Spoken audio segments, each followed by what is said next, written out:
we only really level up. We only really grow on the other side of that leading edge of our comfort zone. Anybody who's ever accomplished anything, it's on the other side of that.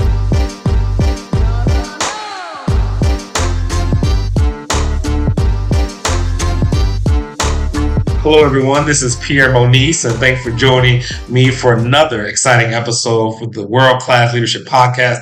And today, I have an interesting guest. Interesting not only because of the work he does, but also his name. His name is Pierre Quinn, and that's just the second best name out there. So, without further ado, Pierre, welcome to the podcast, and tell everybody a little bit about what you do and why you do it. Well, Pierre, I want to start off by saying, man, it's such a pleasure to hang out with you for a few minutes on your podcast. I mean, you have probably one of the top first names in the world. I don't even know what number 2 is. I just know that Pierre is number 1, man. So it's a pleasure and it's an honor to be with you.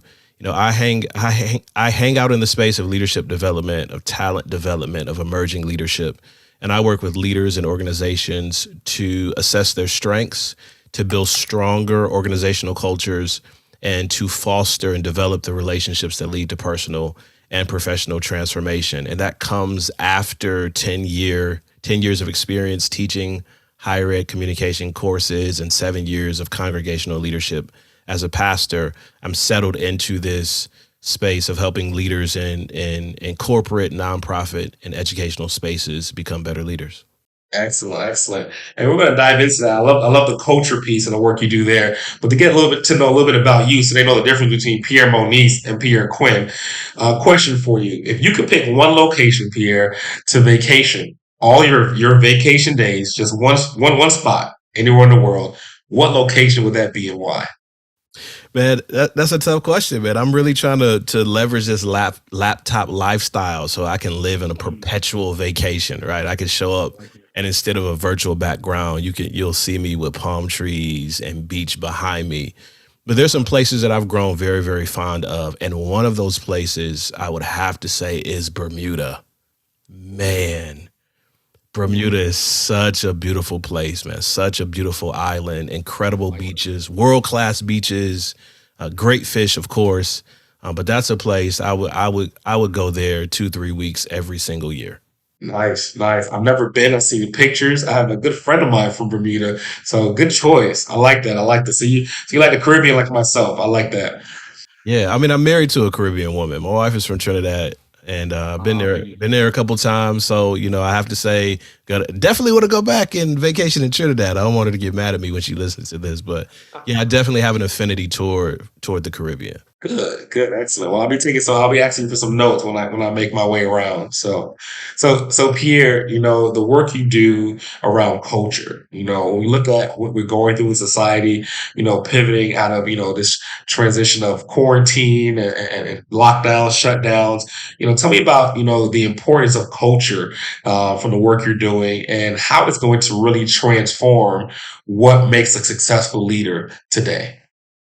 Yeah, I think is it Peter Drucker that says an old quote that I'm trying to vaguely bring back to my mind from several years ago, that culture eats strategy for breakfast. I believe that's the quote. Culture eats strategy for breakfast, and I define culture as really the things that you celebrate and the things that you tolerate. What gets celebrated, what gets rewarded, and what gets tolerated. Those are the things that really get done in an organization. And I think, over the past year, 18 months or so, and you can insert into this any major shift in an organization. But when we're looking at all the things that happen in our world over the past 18 months or so, a lot of companies, a lot of organizations are now paying attention to their culture from the standpoint of you're finding a lot of people not willing to come back. And not just not willing to come back to a physical work environment. Everybody wants to be, virtual or work from home. You're finding some people that are saying, I don't want to come back to that culture. I don't want to come back because I look at what we celebrate. I look at what we tolerate. I look at who gets promoted. I look at how we handle conflict resolution. I look at how we deal with each other that comes from different backgrounds and perspectives. And culture is not necessarily what's on the score or evaluation. It's not necessarily what's in the marketing materials. It's not even necessarily what we convince you of when we onboard you. It's those experiences that you have all across the organization that make up the culture. And a lot of organizations are saying, we got by because we paid you well, and there was this sense of austerity because you work for our company. And now, because of the landscape, it's really for the professional that's really good at what they do. It's their market. I can virtually go, no pun intended, but virtually go anywhere and get a great position that I accept and embrace the cultural offerings that they have. And I can make my decisions in that regard. So a lot of organizations need to check. I know we're making good money. I know we're hitting the numbers. I know our board of directors is applauding the P&L. But as it relates to the environment of what we celebrate, what we tolerate, who we promote, and how we deal with people, that's really the crux of where we are now. And we're losing some incredible talent because we're not willing to make those shifts and build a stronger culture. Yeah, no, I resonate with that. And Pierre, and I do think that, we know each other and I've got to know about your background. I truly believe that your background puts you in the perfect position to motivate leaders, to inspire leaders. I truly believe that, a leader cannot be successful unless he or she is inspired. So, so how do what are one or two ways in which you use your background experience to motivate and inspire leaders today? Man, I want to hop in a time machine just a little bit and go back to when I was teaching communication courses. I used to teach an intro to public speaking, intro to human communication course. It was a hybrid course, and I was mostly freshmen in that course. And I remember one semester at the end of the semester, the students in my class, right before they came to my class, many of them had a class together. It was a social science course. I won't add too much so that people can't track it down, but it was a social science course. And I remember toward the end of the semester, the students coming in, some just visibly irritated, visibly frustrated. And I said, "What's wrong?" And they said, "Well, this semester with this teacher was terrible." And the teacher said, as he handed out the evaluations, "You can say whatever you want to on the evaluation because I have tenure." And that just rocked me in that conversation. Oh, And they said, "We're grateful for this class because out of what we're doing academically this semester, this is a safe space for us." And even if you are not in what you may consider a psychologically safe environment, as a leader, one of the best ways to motivate your team or an individual that you're working with is for you as the individual to be a safe space. When I'm talking to you, when I'm interacting with you, when I'm learning from you, when I'm engaging you, are you a safe space? Are you a safe person to be around? And that psychological safety engenders a sense of trust and even a willingness in many cases to go above and beyond at the request of the leader, because the person knows that they can trust you. And a lot of times we think about motivation, right? Motivation is it's like taking a shower. Like you need one every day. Sometimes you need a couple every yeah. day. We need doses of that. And one of the ways to inject that consistently is to create an environment where your people can trust you. And that's by being a safe person to be around. And some of us, when we do our own 360 review and our own evaluation of our leadership competencies, we got to come face to face with the reality that in some areas we haven't been safe to be around. People, we've betrayed trust, or we haven't come through, and that's damaged our personal leadership brand. And if we really want to motivate the organization or the team that we're working with, we got to become much safer people. Yeah. Excellent. I like that. I like that. Pierre, on the World Class Leadership podcast, we truly believe that, or I truly believe that inspiration does not only come from your successes, but also some of your failures or your opportunities when you look back, of improvement. Anything in your past that you can share that, when you look back and say, you know what, I truly played that wrong, or man, this was a defining moment in my life that I used to fuel my success. Because the work you're doing, definitely, I know it's very personal. You can't talk about leadership without talking about yourself. So talk to us a little bit about any obstacles or barriers you had to overcome. I wrote a leadership book called Leading While Scared: How to Find the Courage to Keep Going. And one of the stories that I tell in that book and in one of my signature keynotes is being a 30 something young congregational leader, young church pastor, having written the first book, having started to give leadership talks. And in the city that I was living at the time, there was this consulting firm that approached me and said, "Hey, we read a copy of your book. One of our consultants has engaged you, spoken highly of you, and we want to add you to our company on a contract basis. We want you to work with us. You'll become a contract consultant. We'll work out the schedule. We know you have responsibilities, but we're willing to work with your schedule because we think you would be a valuable asset to our team." So, I didn't have to apply, didn't have to go knock on anyone's door. They came to me, and I thought this was an incredible opportunity. But I remember a couple of weeks later, after thinking about it, going back to them and saying, "No, I can't take it." And I told them I can't take it because I have too many responsibilities. I provide leadership for multiple congregations. They're a couple of hours apart. There are things that I'm doing in the city in which I live. I got two small kids at home. There's no way that I can possibly manage this opportunity. Thank you, but I'm going to have to turn it down. And man, Pierre, I lied to him. I lied to him. The reason why I did not take that opportunity was simply because I was scared. Huh. I was scared. What would people say? What would people think I'm compromising my congregational leadership? There's virtually nobody in this organization that looks like me or is my age.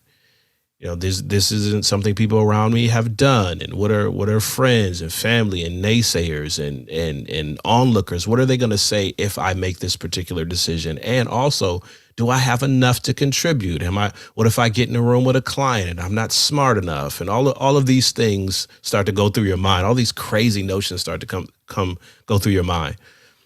And man, I remember feeling so bad after that, because I didn't take it, and I did not take it because I was afraid. You fast forward several years later, and now I have my own consulting firm. And in many cases, I step into rooms where there aren't people that look like me. They are not my age. I might not know everything, but I step into those rooms with the confidence that I am supposed to be here. I'm supposed to be here to give and to learn. There's some reciprocity that's necessary. But it's stemmed from that experience of saying, I am not going to allow my fears in this particular area to keep me from applying all the things that I've learned. Fear doesn't necessarily go away. That whole eliminate your fear scenario, that's not the paradigm I operated in. It's how do you navigate those? How do you find the courage to keep going in the face of that? Mary Ann Radmacher says that courage sometimes is that little voice at the end of the day that says, I'll try again tomorrow. And the willingness to look back and say, man, there are sections of my life where I was afraid or I blundered it. And I'm going to use that as leverage for the next moment. And I tell that story not from a place of shame, but from a place of optimism, because I know that whenever I have a section in my life where, man, that didn't turn out right, there comes alongside of that an amazing opportunity to learn that lesson and apply it forward. So, Yeah. I own my own consulting firm now. Yeah, but how long did it take you? That's that stereotypical imposter syndrome, right? I'm not good enough. So how long did it take Pierre Quinn to go from I'm not good enough to, you know what? I got to try something different. I am good enough. Pierre, a little of that comes through with every proposal I write. With every single proposal I write, there's a twinge of, ugh, Yeah. man, I might not be able to handle this client, or oh man, what if, what if I misread? What if I don't completely understand their industry or their leadership challenge or their team dynamic? What if I'm off here? There's a little twinge of me that's like, maybe you can't. Maybe you can't. Maybe that version of you in your 30s was right and you're not cut out for this. And that's when I'm really big on self leadership and emotional intelligence. That's when you literally have to tell yourself, no, I'm good.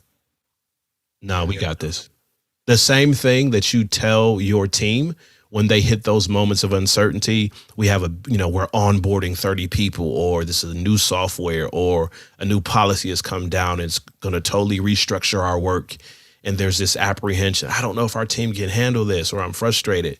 Those are the things that you got to say to yourself quite often every day as a leader. Every day there's some self coaching. So it's not the same intensity that I used to be. And it took from the time I said no to that consulting opportunity to the time I started to feel like, in a major way, no, I'm supposed to be in these rooms. That really took about 2 years. Wow. Really took about 2 years of just of coaching, of mentorship, of conversations.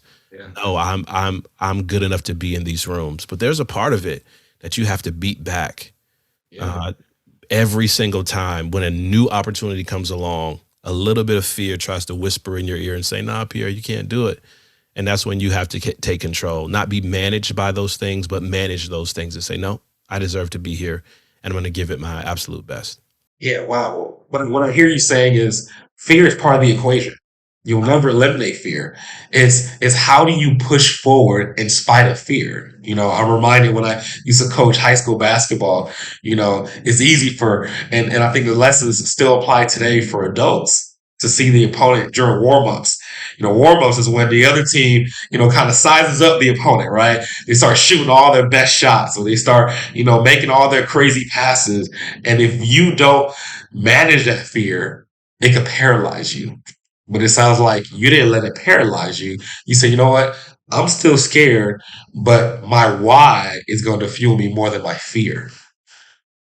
It has to be that way, because we only really level up. We only really grow on the other side of that leading edge of our comfort zone. Anybody who's ever accomplished anything, it's on the other side of that. And some of us who are listening to the podcast right now, we're going to be honest. Listening to Pierre and Pierre today, you realize, man, I've been really playing it safe for whatever reason.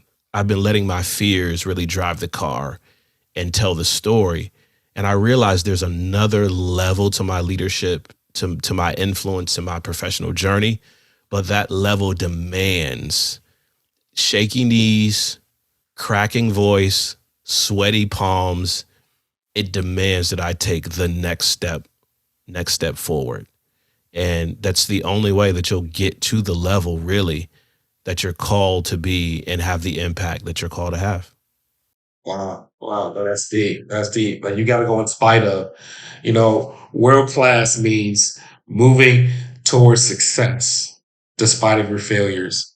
So, Pierre, as we kind of close, tell the audience something that they need to hear, that someone listening who's struggling with that imposter syndrome, struggling with, hey, I'm playing it safe, but how can I move from playing it safe to going all in order to make an impact? Yeah, man. So many stories, that I could pull, but I'll go back to one from high school that really has never left me. I was working at a mall, and I saw the manager of this particular place that I was working. Great person, great to be around, funny, affable, just one of those great persons. But then I watched that some of his practices, they were not best practices for that particular organization. And he did something one day. He in this place that we worked, we would have to make drops every single day with cash. After a certain amount, the register would get full. You would make a drop at the bank, and that was on the shift leader or sometimes just the manager to make those drops. And I remember on some days he would make the calculations, and instead of directly going to make the drop, he would place the funds in what he thought was a secure location in the store as he would get around to dealing with his other business. And then when the time afforded itself, he would make the drop. So I remember being shift leader one particular day, and the store is just crazy. A lot is going on. Cash registers get full. It's time to make the drop. It's a lot of moving parts and troubleshooting. So I make the calculations and I follow the same practice of my manager. But in this case, I forgot. That I had placed the funds in a specific location. And I went home. I got a call from the shift leader for the evening shift, and he said, "Hey, did you make the drop?" And I said, "Oh man, I forgot to make the drop. I left the funds here. Can you make the drop?" He says, "Hey, no problem." He called me back. He said, "Man, the funds aren't there." I said, "What do you mean? What do you mean the funds aren't there?" He said, "Man, the funds are not there. They are gone." I said, "No, they can't be gone. I put them here. I put them in the same place where our manager puts them every single time until he makes the drop." He said, "Man," he said, "that money's not there." And I was just crushed. I was crushed on several fronts. One, I had never made, and I'm a teenager, I'd never made a mistake like that before. But two, I knew what my manager was doing was not best practices, but I followed those practices anyway, simply because I liked my manager. I said, if they did it, it's got to be good enough for me. And I think some of us in our careers, we recognize in the spaces and places we are that things that are going on are not right. Something is not quite right, but it's been functioning okay, or the people that we like are doing it, so we think it will suffice for us. And then we start to hear these weird things in our head. Who are you to speak up? Who are you to say anything? You just got here. You don't have the longevity. You don't have the position. You don't have the social capital. And that imposter starts to whisper in your ears. And it might not be a cash thing, a cash deficiency because you misplaced funds, but it could be a situation where people really need you to take ownership and control and to finish what you started. But because you don't, for whatever reason, speaking up, sending that email, calling that meeting, saying, "No, I don't agree with this," whatever the context looks like for you, regardless of your standing, social standing, it will cause a deficit that you will have to deal with for the rest of your career. It is better for you to lean into fear and discomfort and do the right thing than to lean away and do the wrong thing and have to carry it for a long time. And then all the people around you have to deal with the reverberations of you not leading up, not coaching up, not stepping up, and dealing with the fallout. Not every leader you're around, just because you like them, is going to make the right decision. And yes, you outrank me, but sometimes the best thing that I could do is to point out where we're going wrong and clear my conscience and my leadership of what's happening around us. I will never forget. Yeah. That experience. Wow. Even back from high school. Wow. Excellent. Well, no, I appreciate your time, Pierre. Thanks for sharing. And also that last story. That definitely, man, brought up a lot of different feelings. But my biggest takeaway, leaders cannot play safe. You want to be a world class leader. You can't play safe. Scared is part of being scared is part of the equation. Pierre, we're going to have your information, contact, but put a plug in. Where can people hear about you, find out about you, get in contact with you? Share with everybody that information. Yeah, I hang out a lot. My social media of choice is LinkedIn. So hop over to linkedin.com and put in Pierre Quinn because there's another Pierre on there. There's a really cool guy. So type in Pierre Quinn into LinkedIn and let's get connected. The other place is my website, pierrecquinn.com. That's pierrecquinn.com. Excellent, excellent. All right, Pierre, thank you so much for joining me today. Looking forward to watching your career and the impact you're having on leaders continue to flourish and grow. And we'll talk very, very soon. We appreciate you. Everyone, another episode of World Class Leadership Podcast with Pierre Monice and Pierre Quinn. Please make sure you subscribe, add a comment, give me some feedback because we're only going to inspire leaders to be agents of change, not just one day, but every single day. Have a good one.